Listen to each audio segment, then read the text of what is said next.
Have you ever thought that video games cause more harm than good? Have you ever slept like a bat? Well, stop doing stupid stuff because it isn't helping the rest of mankind look any better. Today, I'm going to teach you about why video games are amazing and even suggest some games for you to try. My name is Halperin, and after doing tons of research, and in fact being a gamer for the last 15 years, I have the qualifications to inform you all about video games. Video games should be seen as a positive outlet of creativity in today's society rather than the stigma that it turns people into mindless drones or violent loners. People are susceptible to believing that video games turn people's brains into mush and even create violent behavior when that's not true. The reason that people think that this is because they want to generalize all gamers based off a few bad examples. The best way to destigmatize gaming is to inform the public all about the benefits that come with playing video games. The problem at hand is the issue that people have created a negative stigma around the use of video games. My first point is the fact that video games help develop problem-solving areas in your brain, and many people, including my own mother, believe that they turn your brain into mush. According to a medical news study, a study found that playing video games improves cognitive performance in the brain. Alan Weiss, a medical expert in this field, says that being immersed in a video game and having your brain stimulated can encourage creative solutions and adaptations. These beneficial ideas and thoughts can then be applied to real-life situations. The results can be surprisingly positive for individuals, communities, and society as a whole. My second point is that video games have created a positive community, and people tend to blame horrific events like shootings on video games. According to thenationshealth.com, the 2017 Pew study found that 65% of adults believed video games contribute a great deal or a fair amount to gun violence. The belief was even higher among people 65 or older, with 82% of seniors making the connection that video games are connected to gun violence. And my final point is that video games help relieve stress and anxiety, yet people still think that video games are a waste of time.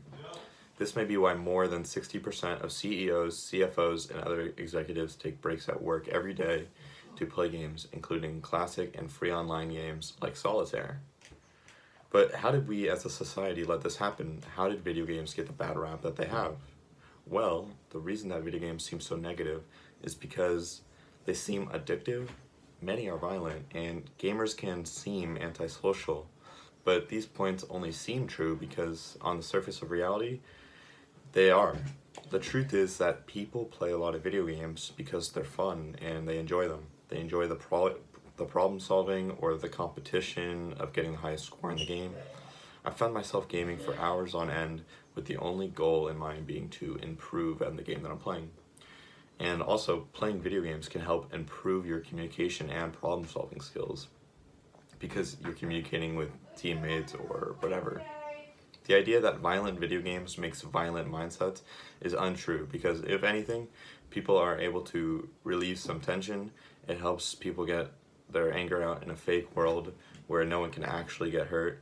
And if anything, video games help reduce violence because they're inside playing video games to get out their anger rather than inside or fighting with someone or in an actual fight.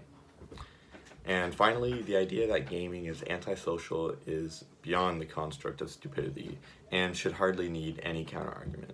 But for the sake of the speech, I shall comply. Video games have a huge following and an even bigger community around them.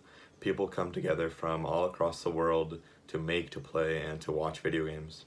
There are hundreds of thousands of games and millions, if not billions of people that play them all across the world. And thanks to the internet, many of these people can be interconnected and even play together despite geographical differences, like someone being in Japan and someone being in the US. Nearly 3/4 of people who play video games play them with other people that they're connected to through the internet. So that's a big number. And people need to be a part of the solution to help everyone start enjoying video games and get rid of the negative stigmas that surround them. The best solution to ending the negative stigmas is giving gaming a positive connotation in society And we can do that by informing the public about the benefits associated with playing video games.